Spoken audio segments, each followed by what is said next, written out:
I'm sorry, I'm a little new to projector technology. SymBots is what I breathe.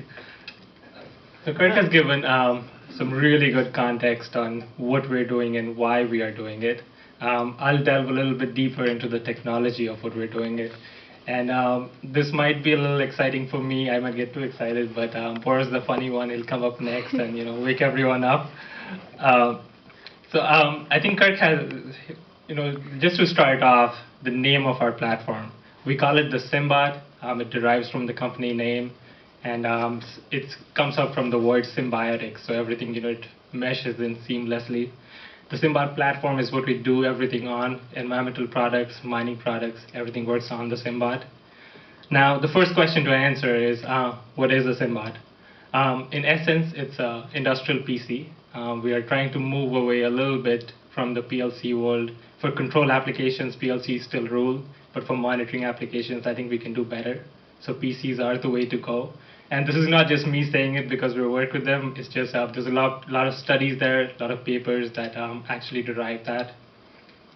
Now, the SymBot itself, it's a rugged PC, so we've tested it against various measures. It's very good with vibration, shock. It is waterproof, so there's a rating called NEMA 4 or IP67. It is, you can take a pressure jet to it, obviously you can't submerge it.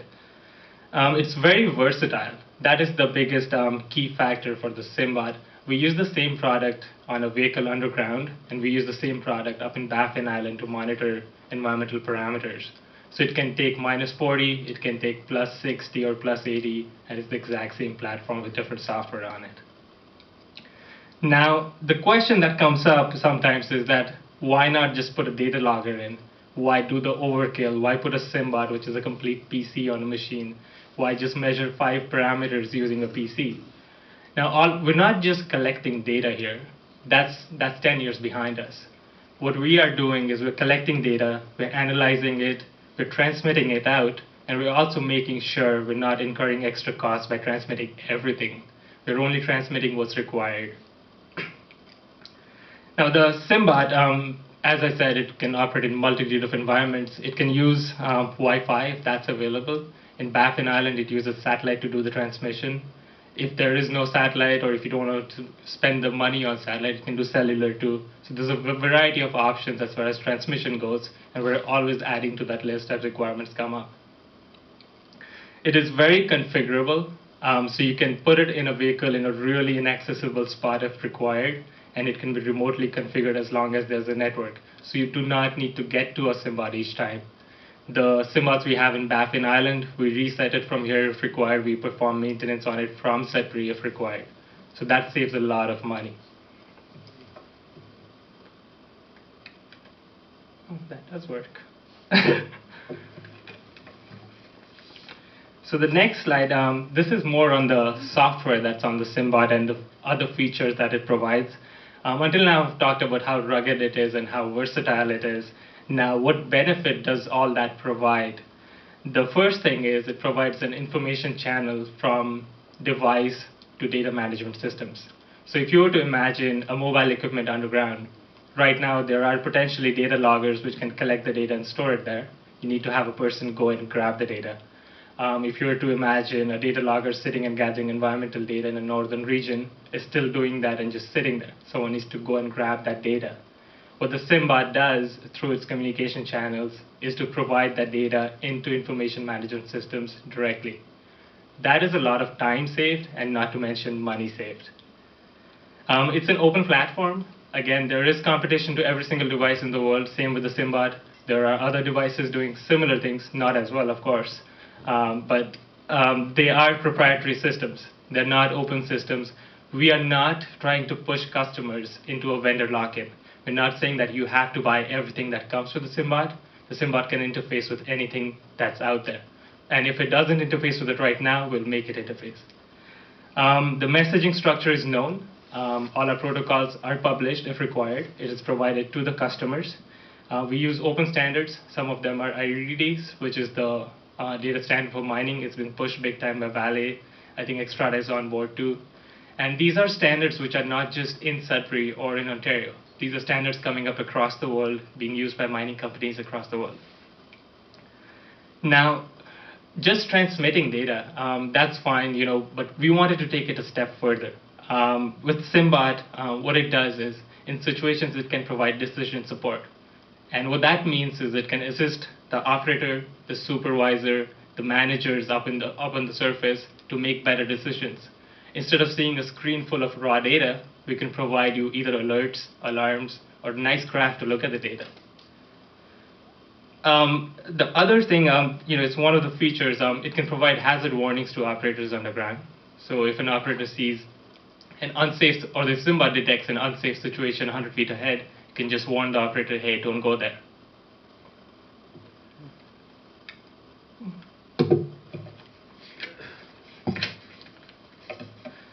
Now, this is one of our projects. Pando, it's a Latin word.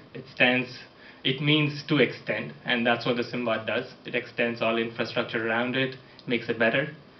The Pando project was started about a year and a half ago, and it's a collaboration between Semi, Vale, Extradical, and Symboticware. The SymBot platform was primarily developed around this project for mining. It was a 2-year project. It ends in May next year.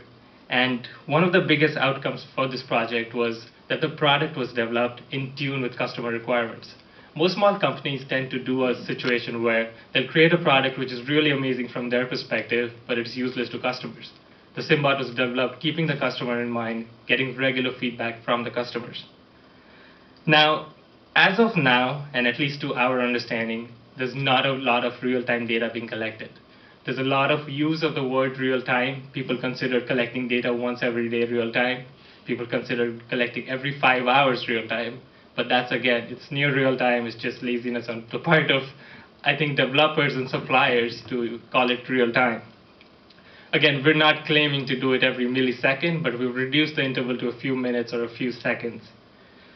Again, as I've said before, every system out there is proprietary, or at least most of them are. Our transmission methods are clearly open. They can provide all the requirements to the customer. Now, the other problem that seems to come up is that you will have multiple data collection systems on the same unit. So if you were to imagine an LHD underground, it could have one collection system for engine data. It could have another one to interface with an operator, another one for bucket weight, and so on for location tracking. And you could imagine an LHD with 4 different radios on it, and that's a really cluttered system. What the SymBot does, it harmonizes everything. It puts it together, one radio, one system. It's much cheaper, it's a cleaner solution, and it's much easier to troubleshoot too.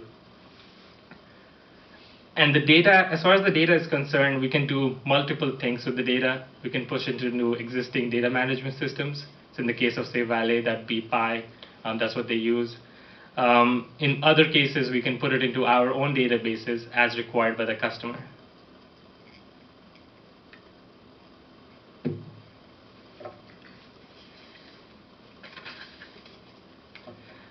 Supporting VOD, this is a project where we've been supporting other companies like Bestech. They're the EPCM on this project. And our role in this project was gathering emissions data. So again, this emphasizes the versatility of the SymBot platform. On one side, we're gathering engine data. On the other side, we're doing emissions data. In this case, what we're doing is we're providing a measure of the ambient air quality and also the exhaust emissions. And this is really critical for ventilation on demand.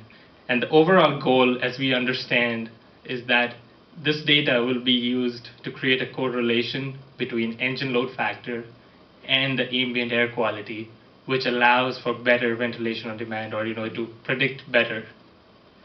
The SymBot will also provide a measure of the location, not in this specific project, but it's capable of doing that. Again, the data, just to mention, goes into Pi for this particular project.